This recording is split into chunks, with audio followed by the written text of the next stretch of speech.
kelihatan juga. Sama S T D D. Nah, nanti ketiga ini kita akan bahas secara langsung. Yang bahasannya kita akan bahas cerita fiksi. Ya, untuk IPA-nya kita akan bahas gaya dan gerak. Yang ini kita akan mengenal lagu daerah, yaitu lagu Yanko Cantik Yanko. Sudah ketemu halamannya? Ya. Di sini siapa yang suka membaca buku? Atau lebih suka menonton YouTube? Ya, kalau bisa kita lebih suka membaca buku. Bagaimana Bu biar kita bisa membaca bukunya itu biar seru, terus menarik? Kan baca buku biasanya kita menonton ya, kayak maleslah membaca buku, lebih baik nonton YouTube aja. Caranya itu kalian harus masuk ke dalam cerita itu. Misalkan kalian membaca dongeng, kalian harus masuk di sebuah istana. Jadi kalian harus menggambarkan diri kalian melihat sebuah istana yang sangat bagus. Istana itu megah, istana itu luas, istana itu besar. Setelah itu nanti ada lagi cerita di bawahnya. Siapa saja yang diceritakan dalam cerita itu? Ada seorang raja. Apa yang kalian pikirkan dengan seorang raja? Raja itu seperti apa sih? Raja itu gagah, raja itu kuat, raja itu pemberani. Jadi kalian bisa masuk ke dalam alurnya. Terus di situ nanti ada permaisuri. Kalian harus bisa untuk membayangkan sebagai permaisuri itu seperti apa. Permaisuri itu anggun, permaisuri itu baik, permaisuri itu cantik. Terus di sana nanti ada lagi putri. Biasanya putri itu seperti apa, Bu? Putri itu cantik, baik, anggun. Nah, seperti itu. Nanti ada pangeran di situ perannya. Nah, jadi kalian harus membayangkan tuh pangeran itu seperti apa? Gagah, tampan, ganteng, ya kan? Nah, baru kalian bisa masuk ke alurnya cerita itu. Nah, untuk kalian yang belum bisa banget membaca buku yang panjang, nggak apa-apa nak. Dimanapun kalian berada, dimanapun itu, kayak di jalan ada tulisan, tulis baca, tulisan itu. Kayak belok ke kiri ke Pringsewu, ya kan? Sering kan lihat itu kan? Ya. Belok ke kanan ke Medan, gitu ya kan? Misalkan. Nah, itu lama-lama kalian senang melihat tulisan dan menarik untuk dibaca. Seperti itu. Warung ya sambil nunggu ibu warungnya gitu. Terus lihat tuh ada banner rokok ya kan? Kalau ibu dulu sih kayak gitu. Dulu ibu nggak suka baca. Terus ibu praktekin apa yang guru ibu lakuin gitu. Tadi gini, kalau nggak suka baca, baca apa aja ya di depan kamu. Apa aja dibaca. Kayak lagi duduk-duduk gini gitu. Nah tuh, HUT RI ke berapa itu? 78 gitu ya kan? Kan secara nggak langsung kita udah baca tuh ya kan? Nah kayak gitu. Dulu ibu baca yang merokok dapat menyebabkan kanker serangan jantung sampai ibu hafal. Gitu. Jadi lama-lama ibu suka baca. Kayak gitu. Nah membaca ini yang akan kita bahas yaitu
doa rajaku terkabul. Permaisuri melahirkan seorang anak perempuan. Raja dan permaisuri sangat bahagia. Seluruh rakyat juga bersuka cita menyambut kelahiran putri raja. Raja dan permaisuri sangat menyayangi putrinya. Mereka juga sangat memanjakannya. Segala keinginan putrinya dituruti semua. Tak terasa putri raja telah tumbuh menjadi gadis yang cantik. Hari itu dia berulang tahun ke-17. Raja mengadakan pesta besar-besaran, semua rakyat pun diundang ke pesta. Raja dan permaisuri telah menyiapkan hadiah istimewa berupa kalung.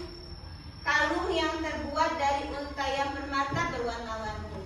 Saat pesta berlangsung, raja menyerahkan kalung itu.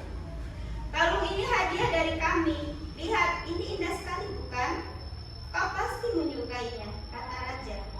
Raja bersiap mengalungkan kalung itu ke leher putrinya. Sungguh di luar dugaan, putri pun menolak mengenakan kalung itu.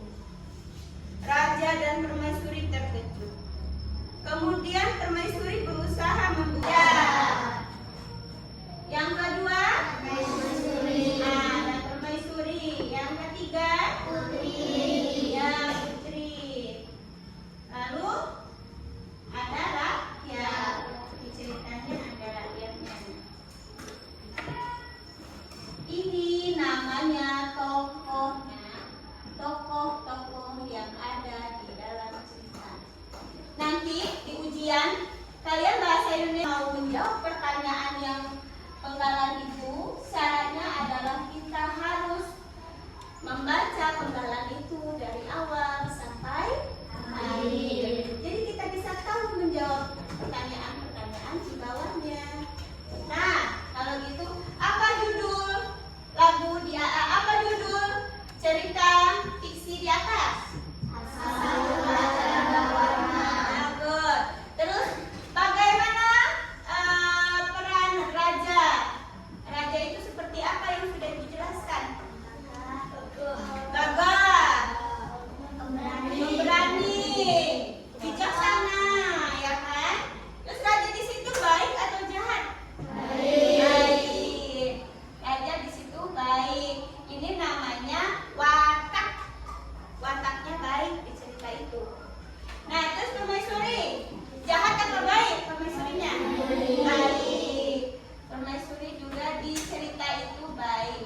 Nah, kalau seorang putri, ya kalau seorang putri ini terlalu dimanjakan, jadi dia tidak bersuka. Dan waktu yang akan datang lebih menyenangkan lagi di hari-hari kalian. Kalianlah penerus